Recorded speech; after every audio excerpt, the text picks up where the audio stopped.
기독교의 기본 진리 제 6과 여섯 번째 화목제물이 되신 예수님에 대해서 함께 은혜의 말씀을 나누겠습니다. 함께 기도하겠습니다. 하나님, 오늘 저희들이 화목제물이 되신 예수님을 아버지 배우고자 합니다. 주님을 더욱더 의지하고 예수님을 통하여 하나님과 화목되어 하나님의 자녀로 하나님 승리하는 삶을 살게 도와주시옵소서. 우리 주 예수 그리스도 이름으로 감사하며 기도드리옵나이다. 아멘. 신약 성경에는 예수님께서 화목제물이 되어 주셨다고 말씀을 하고 있습니다. 화목제물은 어떤 경우에 필요한 것일까요?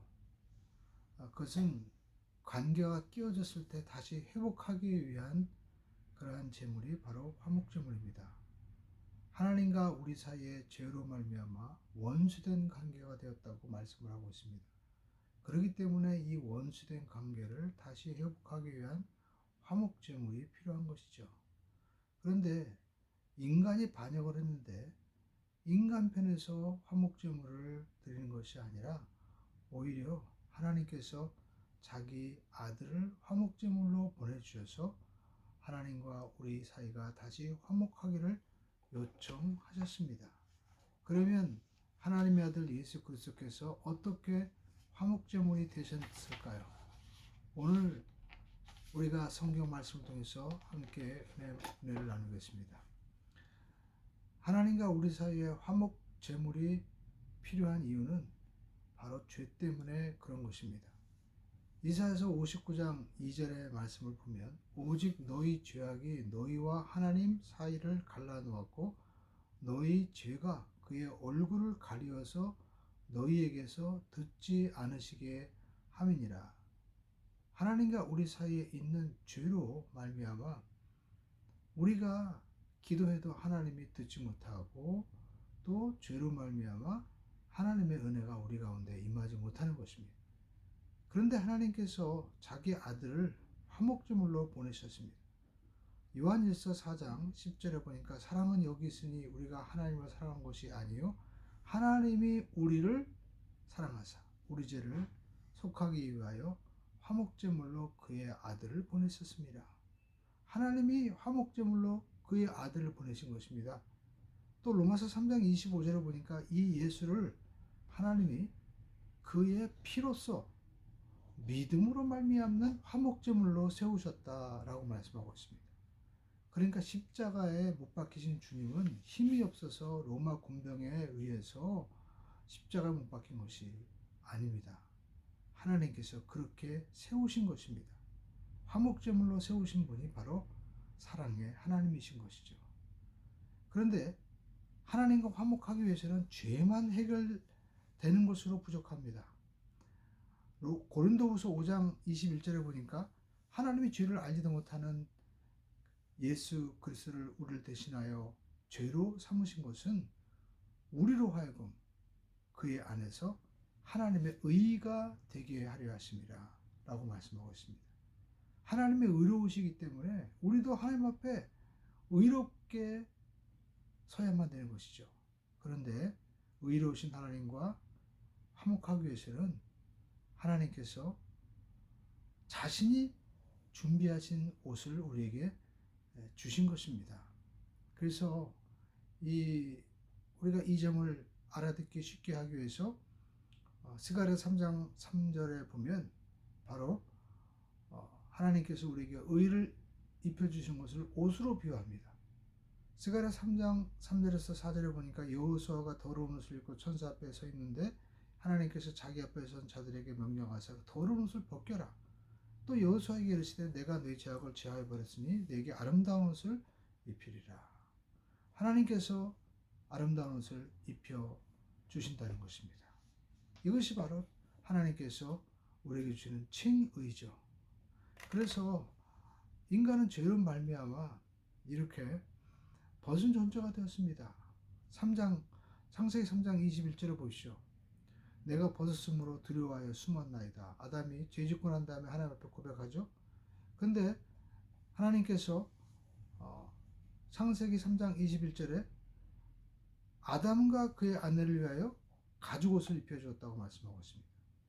그러니까 가죽옷은 양이 아담과 하와를 대신해서 죽어서 그의 옷을, 가죽을 통해서 옷을 입혀준 거죠. 대속입니다. 그러니까 죄는 아담과 하와가 범했는데 누가 죽었습니까? 바로 양이 죽은 겁니다. 그래서 요한복음 1장 29절 보니까 세례 요한이 예수님을 향해서 뭐라고 말씀하고 있습니까? 세상 죄를 지고 가는 하나님의 어린 양이로다. 세상 모든 사람들이 죄를 범하였는데 그 죄를 대신하는 분은 바로 어린 양이신 예수님.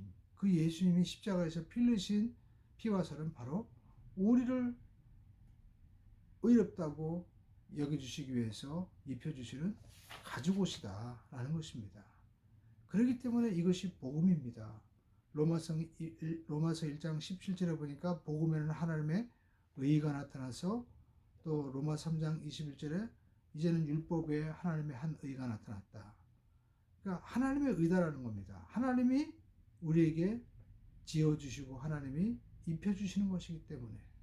그리고 나타났다는 것은 이제 의롭다 하는 길이 열린 겁니다. 하나님과 화목할 수 있는 길이 예수 안에서 나타나게 되었다라는 것입니다. 그래서 로마서 3장 24절에 보니까 그리스도 예수 안에 있는 속량으로 말미암아 하나님의 은혜로 값없이 의롭다 하심을 얻은 자 되었느니라. 속량이라는 것은 갚을 길이 없는 그 빛을 대신 갚아주는 것입니다.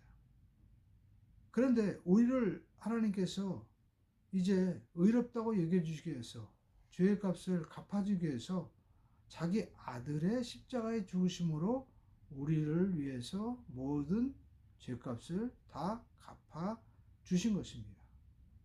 그 아들의 어린 양의 옷을 입혀줌으로 말미암아 하나님께서 우리를 의롭다고 여겨주시는 것이죠. 그래서 로마서 3장 20절에 보니까 율법의 행위로는 그 앞에 의롭다 하심을 얻을 육체가 없나니 율법으로는 죄를 깨달습니다. 율법을 지켜서는 의롭다함을 얻을 수 있는 길이 없습니다. 사도 바울은 고백하기를 나는 죄인이라고 괴수라고 얘기합니다. 왜요? 마음으로 지은 죄도 하나님 앞에 죄라는 겁니다. 율법에 탐심도 죄라고 얘기합니다. 그러니까 우리 마음 가운데 우리는 도저히 우리의 행위로는 하나님 앞에 나설 수가 없는 거예요. 그래서 하나님께서는 하나님의 의를 정하셨는데 그것은 뭡니까? 예수 그리스도를 믿음으로 말미암아 모든 사람에게 미치는 하나님의 의인데 차별이 없다고 로마서 3장 22절에 말씀하고 있습니다. 예수 그리스도를 어떻게 해요? 믿는 것입니다. 그리고 모든 사람입니다. 남녀노소 빈부 기초는 할 거 없이 모든 사람에게 하나님의 의가 이제 미쳐지게 되는 거죠. 오직 예수를 믿기만 하면 이와 같이 우리는 하나님 앞에 의롭다함을 얻는 자가 되는 겁니다. 그래서 로마서 5장 1절에 보니까 우리가 믿음으로 의롭다 하심을 얻었은즉 이제 예수 그리스도로 말미암아 하나님과 화평을 누리자라는 것입니다. 하나님과 화목하게 된다는 것입니다. 그뿐만 아닙니다. 예수 그리스도로 말미암아 로마서 5장 1절에 5장 2절에 보니까 믿음으로써 서 있는 은혜에 들어감을 얻었다라고 말씀하고 있습니다. 우리가 하나님의 보좌 앞에 나갈 수 있는 길이 예수님을 통해서 열린 겁니다. 그래서 히브리서에 보면 때를 따라 돕는 은혜를 얻기 위하여 은혜 보좌 앞에 담대하게 나갈지다 라고 말씀을 하고 있는 것입니다. 그러므로 우리가 이 시간에 이렇게 말씀을 듣고 예배하는 것, 이것이 하나님의 보좌 앞에 나갈 수 있는 길이 열리는 거죠. 근데 이 길은 예수를 통해서 이제 열린 거예요. 히브리서 10장 우리가 20절에 보니까 그 길은 우리를 위하여 휘장 가운데로 열어놓으신 새로운 살 길이요 휘장은 곧 그의 육체니라 라고 말씀하고 있습니다. 그러니까 예수님이 제사장이 되어주셔서, 제사장이 하는 일은 뭡니까? 죄를 사해주고 죄의 저주를 없애주는 거잖아요. 근데 예수님께서 한 번에 영원한 제사를 드려주심으로 말미암아 우리 삶 가운데 죄로 말미암는 저주를 사해주시는 영원한 제사장이 되신 것입니다. 근데 그 주님의 십자가의 제사를 통해서 휘장이 갈라지면서 하나님 앞에 나갈 수 있는 길이 열린 겁니다. 그래서 예수님께서는 나는 문이다. 또 나는 요한복음 14장 6절에 보니까 길이요 또 생명이다라고 말했어요. 예수님이 바로 하나님 앞에 나갈 수 있는 길이 열리게 되는 겁니다. 그뿐만 아닙니다. 우리가 하나님과 다시 화목하게 되면은요, 하나님의 영광을 바라보고 즐거워한다고 로마서 5장 2절에 말씀하고 있죠. 이 영광은 어떤 영광입니까? 예수의 재림하시는 날 우리가 이제 영원히 하나님의 영광에 들어갈 수 있게 되고, 우리가 예수 그리스도와 같은 몸을 가지고 하나님 보좌 우편에 앉아서 영원히 왕노릇할 수 있는 그러한 은혜가 우리에게 주어지게 된다라는 것입니다. 그런데 하나님께서는 우리의 모든 죄의 문제를 다 이제 해결해 주셨잖아요. 그런데 우리에게 하나님이 직분을 주셨다는 거예요. 어떤 직분을 주셨습니까? 고린도후서 5장 18절에 보니까 우리에게 화목하게 하는 직분을 주셨으니 또 화목하게 하는 말씀을 우리에게 부탁하셨다. 우리가 예수 그리스도의 은혜로 말미암아 이렇게 화목하게 되었으니까 다른 사람들에게도 이 놀라운 소식을 전할 수 있는 그러한 말씀을 우리에게 하나님 부탁하시는 거예요. 그래서 우리가 사도 바울은 고린도후서 5장 20절에 보니까 우리가 그리스도를 대신하여 사신이 되어 하나님이 우리를 통하여 너희를 권면한 것 같이 그리스도를 대신하여 간청하나니 너희는 하나님과 화목해라 라고 말씀을 하고 있습니다. 하나님과 화목한 자는 이제 하나님과 어떤 관계가 되나요? 성경에 보니까 이제 고린도후서 6장 18절에 너희에게 아버지가 되고 너희는 내 자녀가 되리라. 전능하신 주의 말씀이니라. 그냥 막연한 우리가 창조주 하나님이 아니라 하나님이 아빠가 되는 거예요. 그래서 갈라디아서 6장 4장 6절에 보니까 너희가 아들이므로 하나님이 그 아들의 영을 우리에게 마음 가운데 보내사 아빠 아버지라고. 여러분 하나님을 아빠라고 불러보시죠. 아빠 얼마나 마음이 정말 편안해집니까? 근데 하나님을 우리가 아빠라고 부르는데 왜 우리가 의식주 염려를 하냐 이거예요. 그래서 예수님께서는 말씀하시기를 공중의 새들을 봐라. 또 들의 백합화를 봐라 라고 말씀합니다. 심지도 않고 거두지도 않는데 하나님이 다 이것 다 먹이고 입히지 않느냐. 그런데 하나님의 자녀들인 너희들 이것보다 귀하지 아니하냐. 결국 하나님이 우리 형편과 처지를 다 아신다는 것입니다. 여러분 하나님이 나의 아빠가 되시는 은혜가 우리에게 임한 것입니다. 그런데 이 하나님의 아빠가 되는 은혜는 바로 예수님의 십자가의 대속의 이 화목제물을 통해서 이루어진 것입니다. 그러므로 저와 여러분들이 이 사실을 굳게 믿고 또 이 놀라운 은혜를 다른 사람에게도 전하는 그러한 은혜의 사람으로 승리하게 되기를 주님의 이름으로 축원드립니다. 하나님 아버지, 오늘 이 귀한 말씀을 마음속에 품고 하나님을 아빠 아버지로 가족으로 하나님과 자녀된 삶을 살며 승리하도록 이끌어 주시옵소서. 또한 귀한 말씀을 전하는 우리 모두가 되게 도와주시옵소서. 예수의 이름으로 기도드리옵나이다. 아멘. 다 같이 주여 삼창하시고 우리 합심으로 기도하겠습니다. 주여 주여 주여 살아계신 아버지 하나님 예수님의